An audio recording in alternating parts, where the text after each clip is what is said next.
하나님 말씀 받들어 읽겠습니다. 하나님 말씀은 구약성경 창세기서 제4장 1절에서 6절까지의 말씀을 드리겠습니다. 창세기 제4장 1절에서 6절까지의 말씀을 찾으신 줄 알고 받들어서 읽겠습니다. 아담이 그의 아내 하와와 동침하며 하와가 임신하여 가인을 낳고 이르되 내가 여호와로 말미암아 득남하였다 하니라. 그가 또 가인의 아우 아벨을 낳았는데 아벨은 양치는 자였고 가인은 농사하는 자였더라. 세월이 지난 후에 가인은 땅의 소산으로 제물을 삼아 여호와께 드렸고 아벨은 자기도 양의 첫 새끼와 그 기름으로 드렸더니 여호와께서 아벨과 그의 제물은 받으셨으나 가인과 그의 제물은 받지 아니하신지라. 가인이 몹시 분하여 안색이 변하니 여호와께서 가인에게 이르시되 뇌가 분하여 하면 어찌 됨이며 안색이 변하면 어찌 됨이냐. 아멘. 참된 예배는 하나님 품에 꼭 안겨지는 그런 시간입니다. 우리가 하나님 앞에 참된 예배를 드리는 그 예배는 우리가 하나님 품에 꼭 안겨져서 하나님의 위로와 하나님의 은혜를 그 어떤 때보다라도 더 생생하게 체험하는 시간이 되어지는 것입니다. 하나님은 늘 우리와 함께 하시고 우리의 삶의 자리 어떤 곳에서든지 우리와 늘 같이 계시지만은 예배드리는 자리에서는 특별하게 함께 계십니다. 그래서 예배의 자리에서 나와 하나님 앞에 예배드릴 때 하나님께서는 우리를 기뻐하셔서 그분의 품에 꼭 안아주십니다. 세상살이에서 우리는 많은 거절을 당하며 살아가고 있습니다. 우리의 사랑이 거절당할 때도 있고 우리의 마음이 거절당할 때도 있고 우리가 직장에서 거절당할 때도 있고 아니면 부모에게 거절당하는 그런 삶이 있을 수도 있습니다. 내가 세상살이에서 계획했던 믿었던 그런 자리에서 우리는 거절을 당하기도 하는 겁니다. 사람에게 이 거절당함에 대한 아픔, 이거 너무 큰 거예요. 이 거절당함의 아픔 때문에 참으로 우리는 무너져서 일어서지 못할 수도 있습니다. 그러나 참된 예배의 자리에서 예배드릴 때 하나님께서 우리를 꼭 안아주시면서 안다, 나도 안다, 네 아픔 내가 안다, 네 외로움 내가 안다, 네가 고독하고 거절된 건 내가 안다 하시면서 주의 품에 안아주실 때 세상에서 어떤 거절을 받았더라도 그 주의 품에서 치유가 되어지고 힘을 얻고 소생되어지고 하나님의 놀라운 은혜 속에 오히려 내가 찬양하겠습니다, 감사하겠습니다 하면서 일어서는 이런 역사가 있는 줄 압니다. 예배는 하나님께서 우리를 안아주시는 그런 자리예요. 오늘 예배드리는 우리 믿음의 권속들 주님이 꼭 안아주시며 내가 네 아픔 안다, 네가 네 외로움 안다, 내가 네 거절당하고 눈물 흘리는 그거 내가 안다 하시면서 그 주의 사랑으로 은총으로 품어주실 때에 새 힘을 얻고 강건해지는 우리 성도들이 되기를 예수 이름으로 축원합니다. 아담과 하와가 범죄한 후에 하나님 앞에서 받았던 그 에덴에서 그들은 쫓겨나게 되었습니다. 쫓겨나서 세상으로 쫓겨났는데 그 세상은 사탄이 지배하는 사탄의 왕국입니다.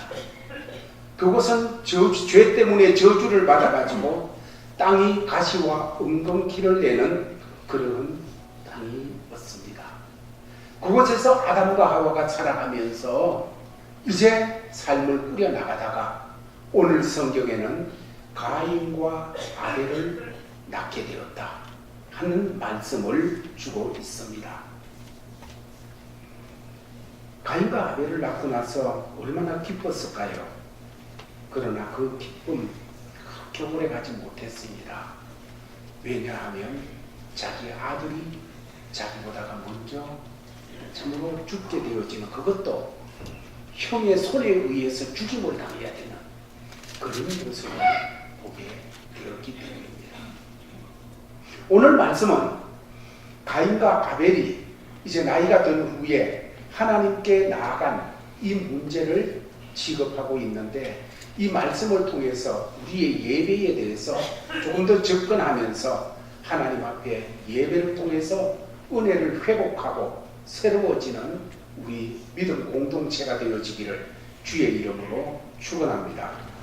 먼저 1절 2절 말씀을 보면 하나님께서 아담과 하와에게 가인과 아벨을 아들로 허락하여 주심이 나옵니다. 물론 아담과 하와에게는 가인과 아벨 외에도 많은 자식이 있었습니다.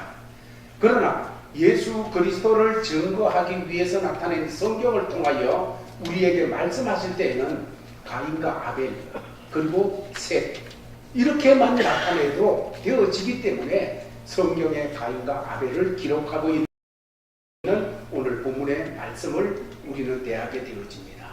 1절 2절 말씀을 같이 읽고 한번 상고해 보겠습니다. 시작.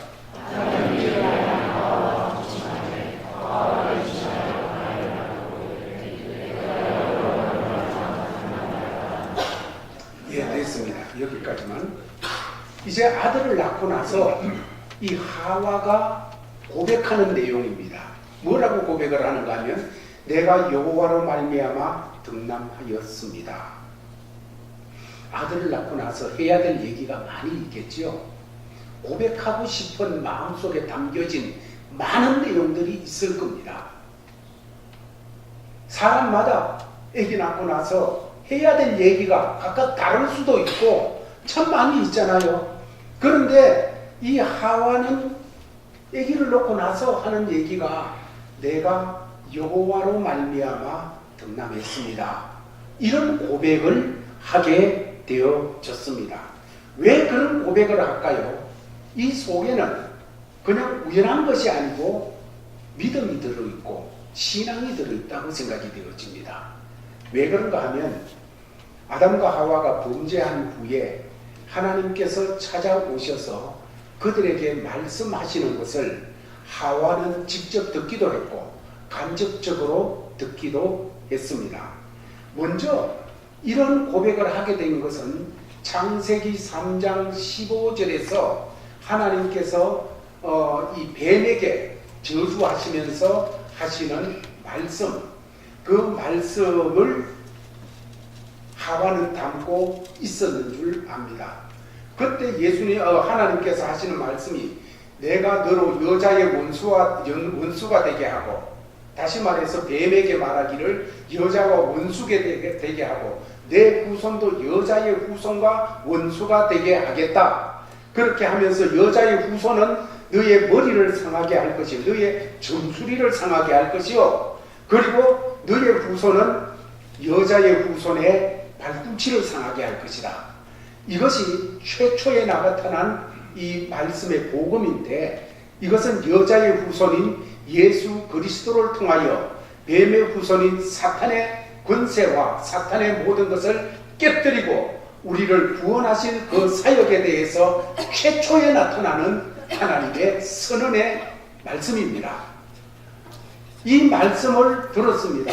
그러므로 하와는 아기를 출산하고 난 다음에 그 말씀을 기억하면서 감사해서 이제 이 후손들로 말미암아 어느 시대에 뱀의 머리를 상하게 할 사탄의 머리를 깨뜨릴 그 후손에 대한 마음이 있어서 내가 여호와로 말미암아 등남하였습니다 하는 고백이 있는 줄 압니다. 우리도 참으로 교회에 젊은이들이 많이 있고 가정에 자녀들이 하나님이 주셔서 이렇게 갖게 되어지는 경우가 많이 있습니다. 여러분들 고백을 할 때 죽을 고생했다 뭐 그런 고백만 하지 말고 정말로 주님과 연결된 고백이 좀 많아진 우리 젊은 가정들이 되었으면 참 좋겠습니다. 아기를 잉태하고 아기를 태어나고 출생하고 난 다음에 정말 그 주님과 연결시켜서 무슨 고백이 나오도록 여러분 그런 신앙을 함께 만들어가면 참 얼마나 그 자녀에게 복이 되겠습니까? 두 번째로 3장 16절에 보면 창세기 3장 16절에 보면 하나님께서 직접 하와에게 하신 말씀이 있습니다. 여자에게 이르시되 내가 네게 임신하는 고통을 크게 더하리니 네가 수고하고 자식을 낳게 되어진다 하는 말씀이었습니다.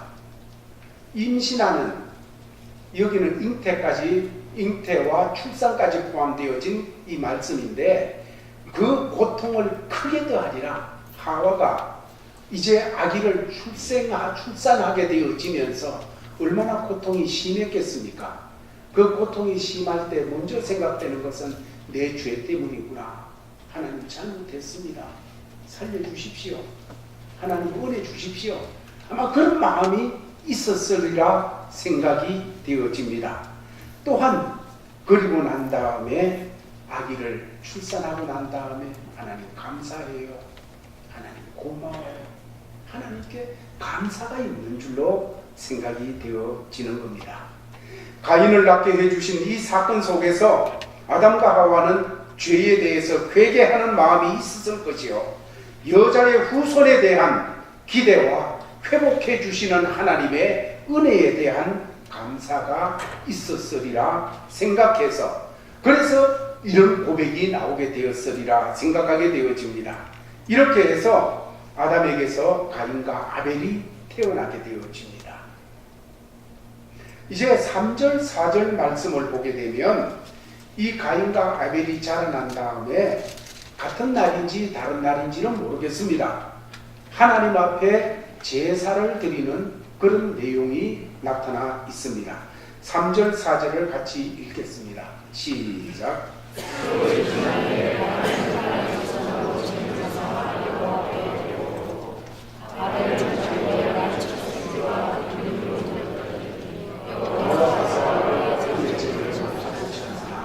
예, 세월이 지난 후에 이 형제들은 하나님을 생각하게 되어집니다. 하나님과 인격적인 교제를 가지기를 원하고 하나님과 인격적인 관계를 가지기를 원하였습니다. 그래서 제사를 드리는 것입니다. 하나님을 향한 마음이 제사로 표현되었는데 그들은 그 제사의 제물을 준비하여 하나님께 나아가 드렸습니다.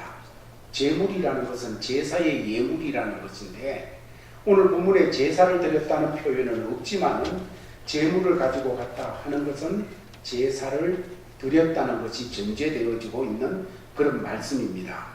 그리고 이 제사는 하나님과 관계를 가지게 되어지는 것, 인격적인 교제를 가지게 되어지는 이런 사건이 바로 제사를 드리는 것이었습니다.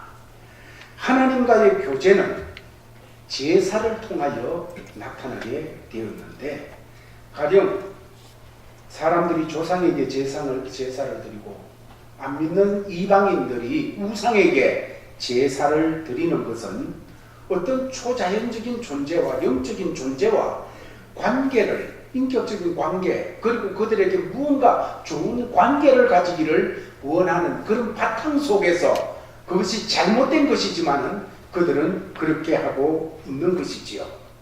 사람은 누구나 외로움과 고독과 어떤 삶에서 한계를 깨닫게 되어질 때는 영적인 절대자를 찾지 않을 수가 없는 것입니다.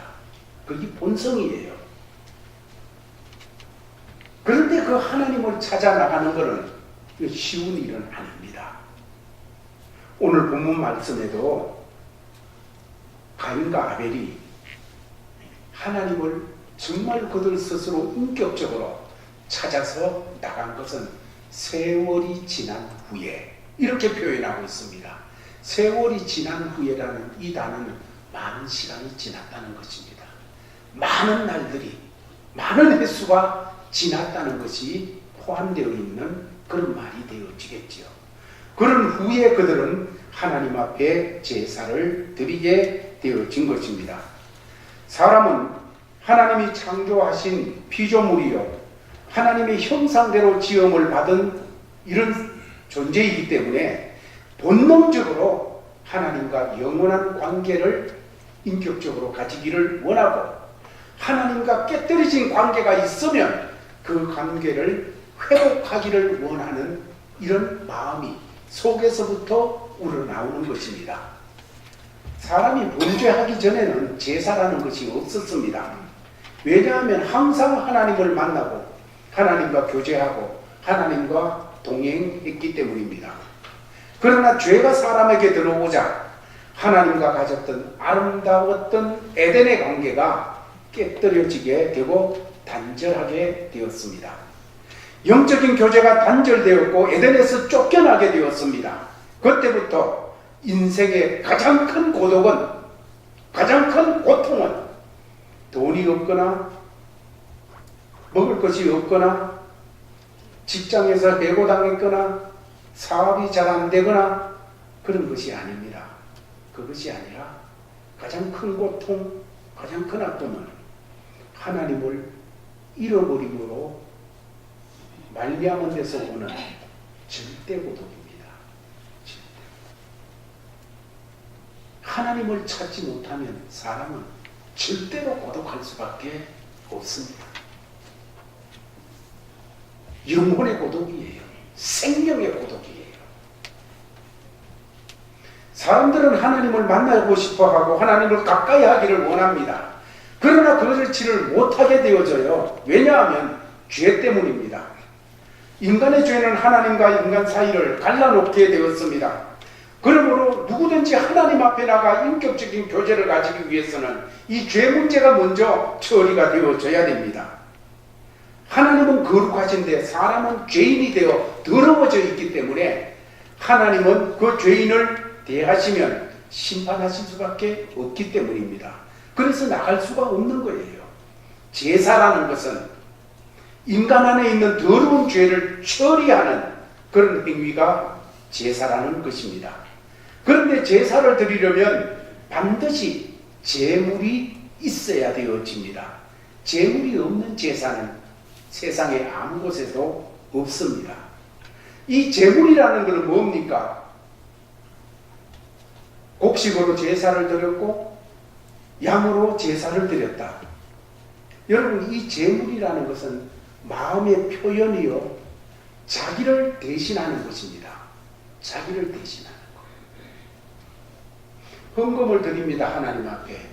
여러분, 이 헌금이라는 것은 단순히 물질의 얼마라는 것이 아니라 여기에 제 인격이 들어있고 제 자신이 다 들어있고 우리의 마음이 들어있는 것입니다.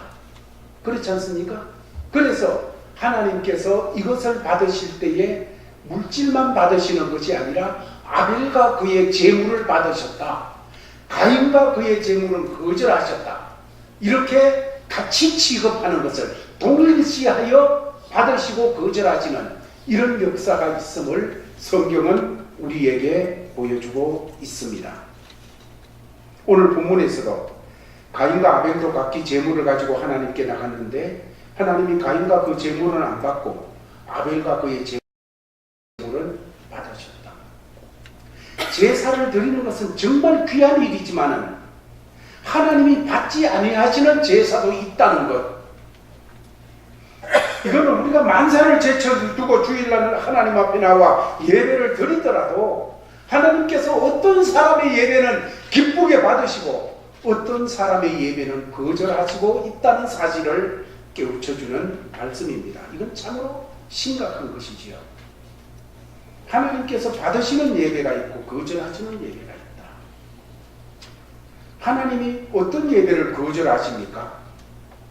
하나님이 거절하시는 예배에 대해서 이사야서 1장 11절에서 14절까지의 이사야 선지자를 통해서 하나님께서 그 당시 사람들의 행위, 그 당시 사람들이 매일매일 번제를 매일 드리는 제사를 드렸고 때가 되어지면 특별 예물을 하나님 앞에 가지고 와서 염소와 송아지와 황소로 하나님 앞에 제물을 드렸습니다. 그런데 하나님께서 11절에서 14절 말씀에 나 그거 기뻐 안 한다. 다른 표현으로 하면 구토하고 싶다. 제발 좀 누가 저렇게 하는 거 좀 멈추게 해달라. 저렇게 예배드리는 저거 좀 멈추게 해달라 하시는 하나님의 말씀이 나타나 있습니다. 그 11절에서 14절까지의 그 이후에 나오는 말씀의 내용은 이것입니다. 예배를 드리는데 세상에서는 엉망진창으로 살고, 그렇다면 예배 드릴 때 회개하는 마음으로 예배를 드려야 되는데 회개하는 마음이 없는 거예요. 뿐만 아니라 회개하는 마음이 없을 뿐만 아니라 악을 그대로 가지고 있어요. 악한 삶을 그대로 고집하고 있고 그대로 붙잡고 있으면서 하나님 앞에 좋은 제물 드리고 좋은 예물로 드린다 할 때 하나님께서 싫어하셨다는 거예요. 예배는 회개하는 심령으로 하나님 앞에 드려져야 됩니다.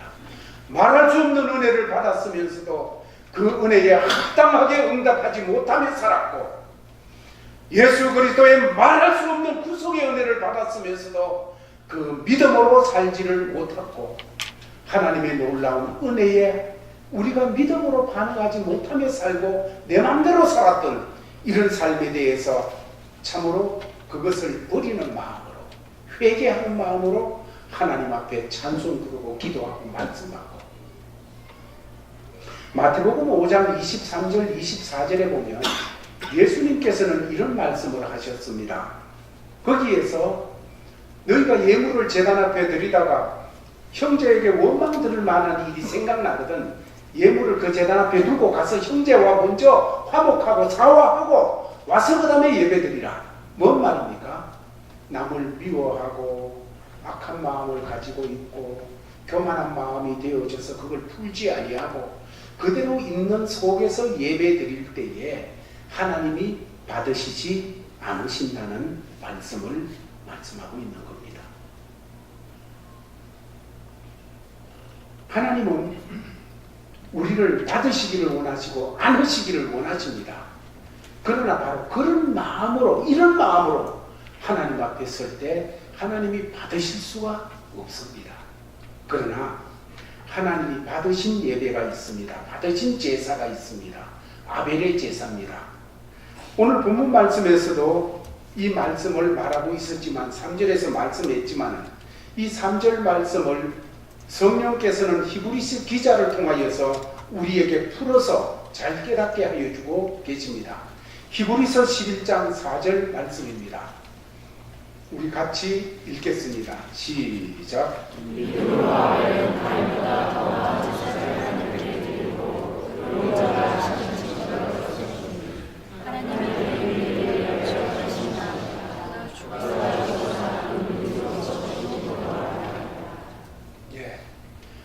아벨의 제사와 제물은 하나님이 받으셨는데 그 예배를 받으시고 하나님이 은혜를 주셨는데 두 가지 은혜를 주십니다. 하나는 그것을 예배를 받으셔서 하나님께서 그 은총에 대해 은총을 내려주시고, 또 하나는 그 예배를 통해서 의롭다 하는 증거를 주셨다고 히브리서 기자를 통해 말씀하고 있습니다.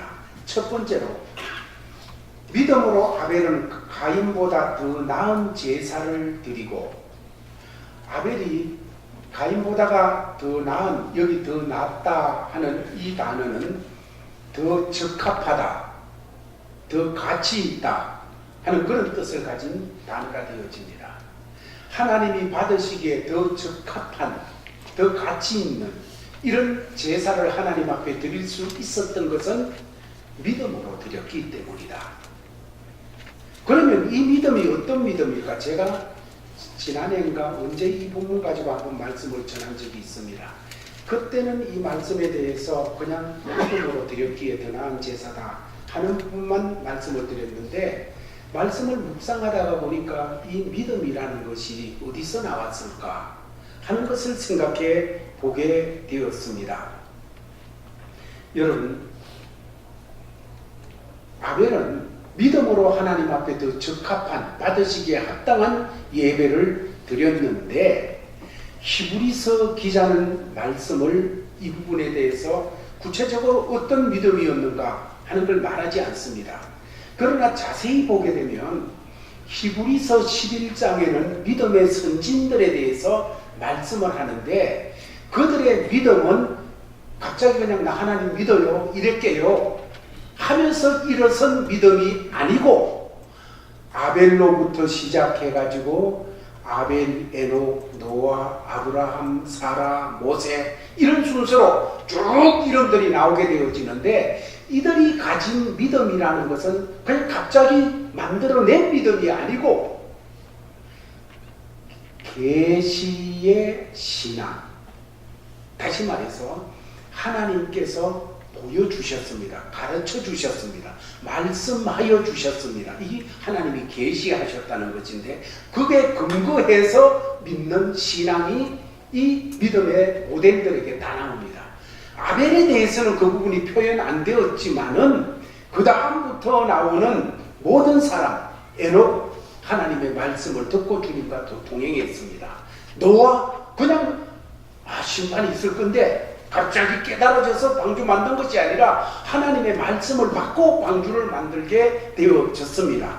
아브라함, 내가 가나안 땅으로 가야지, 하나님 백성 돼야지, 하나님 믿습니다 하고 일어난 것이 아니라 하나님께서 가만히 살고 있는 이 아브라함에게 갈대아 우르를 떠나라, 그리고 내가 지시할 땅으로 가라 하시는 말씀을 받고 계시를 받고 떠나게 되어지는 걸 봅니다.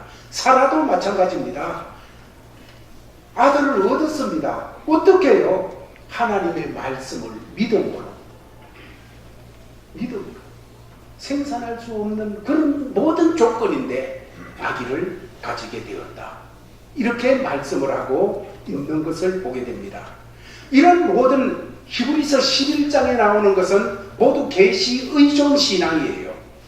하나님의 말씀을 하나님이 보여주시고 가르쳐 주신 것을 그대로 붙잡고 그렇게 하신 하나님을 믿고 그렇게 하신 말씀대로 되리라는 것을 믿고 그렇게 나아가는 신앙이 히브리서 11장에 나타난 모든 믿음의 사람들의 신앙인 것을 보게 되어졌습니다. 그러므로 아벨에 대해서는 그런 부분이 구체적으로 나와 있지 않지만은 11장 전체의 맥락에서 보게 될 때 아벨도 하나님 앞에 계시를 받았다는 거죠. 하나님의 어떠하심을 받았다는 것이에요. 부모를 통해서 받았든지 하나님이 직접 말씀을 하셨든지 그것을 받았다는 거죠. 받고 믿음으로 그대로 순종하여 드렸다는 이 부분을 우리는 보게 되어지는 것입니다. 그렇습니다. 신앙이라는 것은 우리 마음대로 하는 것이 아니고 하나님의 말씀하심을 쫓아서 그대로 믿는 겁니다. 하나님이 너 죽는다, 더럽다, 죄인이다, 지옥 간다, 그러면 그대로 믿는 거예요. 그러나 하나님께서 너 깨끗하게 되었다, 너 이제 새 생명 가졌다, 너 이제 천국 백성이다, 너는 내 아들 딸이다, 내가 너와 함께 한다, 하나님이 그렇게 말씀하셨으면 그대로 믿는 계시 의존의 신앙이에요. 바로 이 신앙을 우리가 가져야 되는 것을 보게 됩니다. 그 신앙으로 하나님 앞에 예배드림이 받아들여졌습니다. 두 번째로, 이렇게 예배 드릴 때에 하나님께서 그에게 하신 말씀이 있습니다.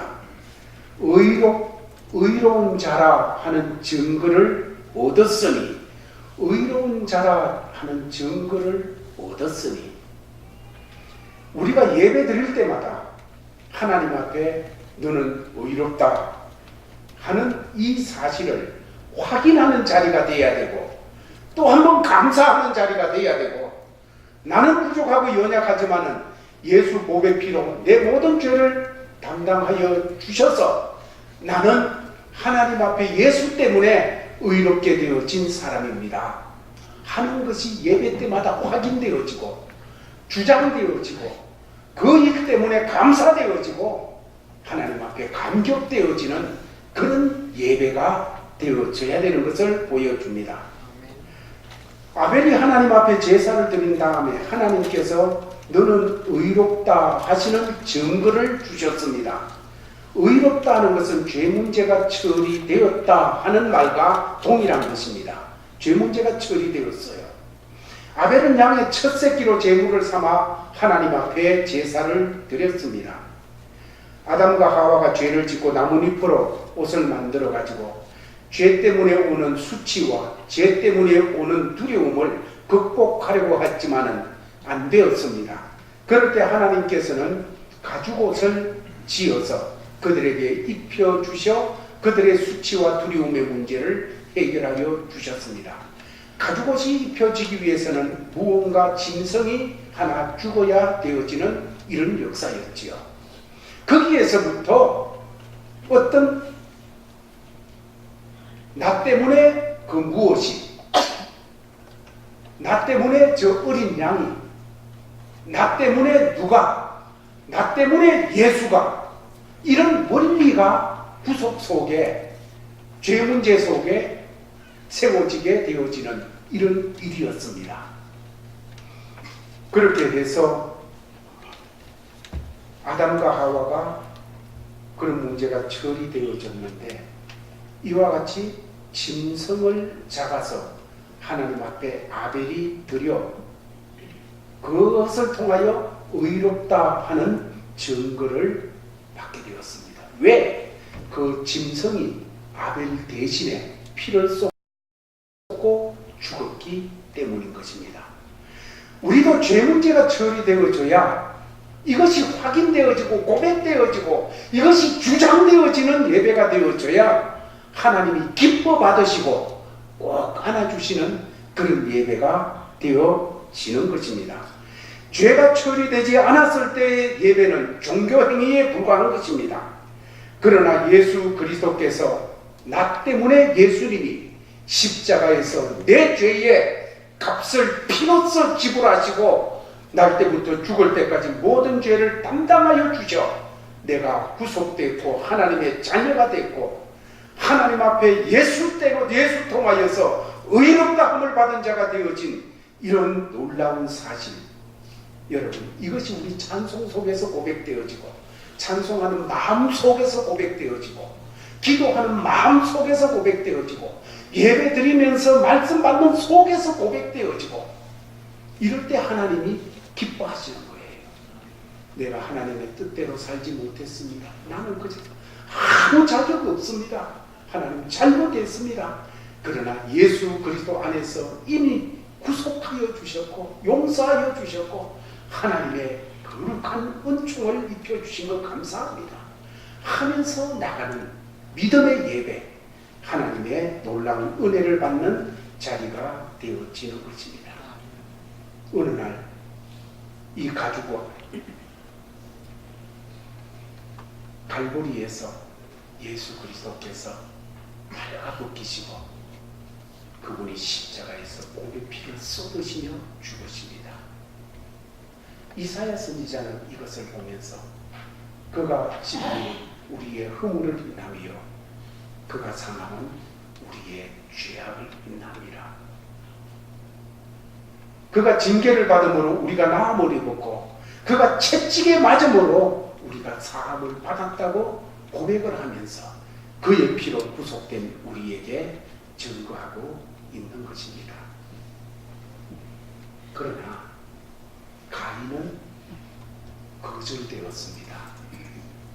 여러분 거절감에서 오는 아픔, 이거는 세상의 어떤 것보다도 아파요. 힘들어요.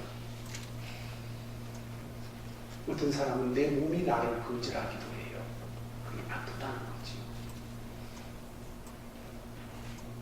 우리는 살아오면서 많은 거절을 당했습니다. 부모님들에게서 자랄 때, 그 아래에서 자랄 때도 부모가 어떤 애는 자식을 더 사랑해주고 어떤 자식은 덜 사랑해주고 그리고 그때 거절감을 느껴요.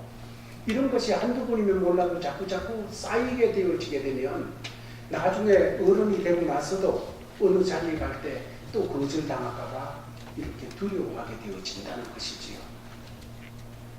이 거절되어진 이 부분은 학교에서도 선생님한테 거절당할 때도 있고, 아니면 우리가 여기는 덜하지만 한국에서는 대학을 갈 때 거절당하기도 하고, 회사 들어가는데 거절당하기도 하고, 직장 생활에서 거절당하기도 하고.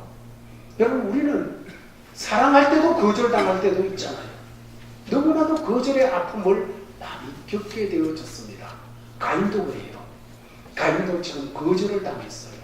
거절당한 이 아픔이 그의 얼굴로 드러나서 안색이 변했다. 거절당한 아픔을 가지고 살면요, 얼굴이 편치를 못해요. 얼굴에 평강이 없어요. 그러나 늘 내가 받아들여진다는 이러한 마음이 있는 사람은 얼굴이 평안해요. 기뻐요. 감사해요. 가인이 거절당함의 이 아픔을 어찌할 수 없어서 공격적으로 나오게 되어집니다. 그래도 거절을 당한 사람들의 삶의 특징 중에 하나는 내가 거절을 받기 전에 먼저 공격하는 그런 성향이 생겨진다고 합니다. 그래서 이 가인도 자기가 먼저 공격자가 되어서 자기 동생을 죽이는 엄청난 살인의 자리로 떨어지게 되는 것을 보게 되어집니다. 왜 그렇습니까? 잘못된 예배 때문에 그렇게 되었습니다.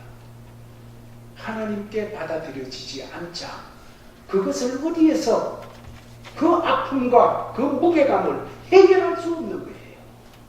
그러나 세상에 어떤 거절을 당해서도 바른 예배를 통해서 하나님이 나를 꼭 받아주시는, 안아주시는 그런 은혜를 잊게 되면 하나님의 안아주심은 세상의 어떤 거절의 아픔도, 거절의 무게도 이기고 감사하고 찬송하게 하는 그 놀라운 능력의 역사입니다.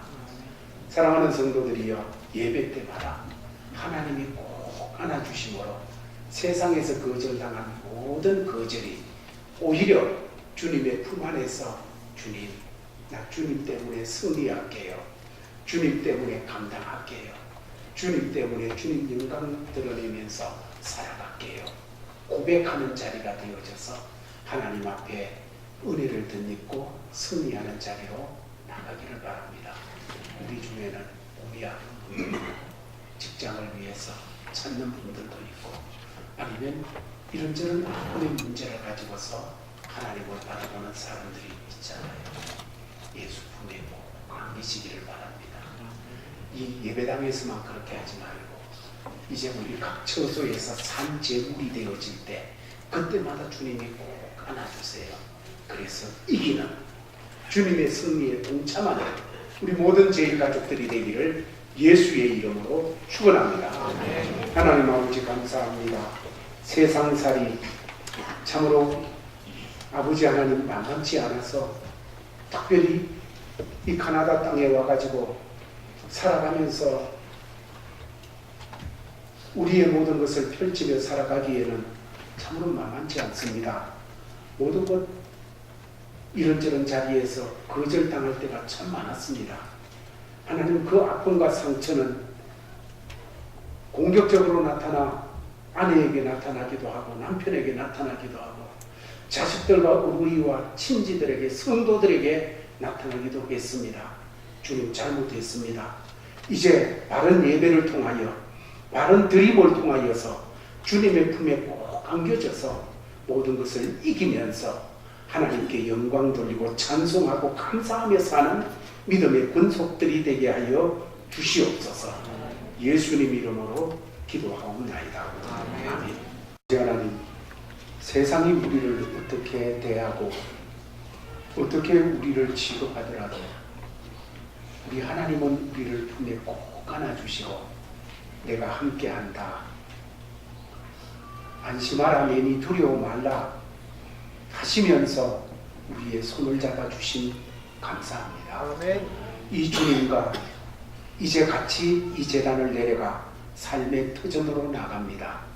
그 자리에서도 우리를 꼭 안아주시는 주님을 늘 경험하고 그 안에서 나오는 고백을 하며 살아가는 제일 가족들 다 되도록 역사하여 주옵소서. 아멘. 이런 자세로 나가는 우리 모든 믿음의 권속들에게 주 예수 그리스도의 크신 은혜와 하나님 아버지의 사랑과 성령의 교통하심이 항상 함께 있을지어다.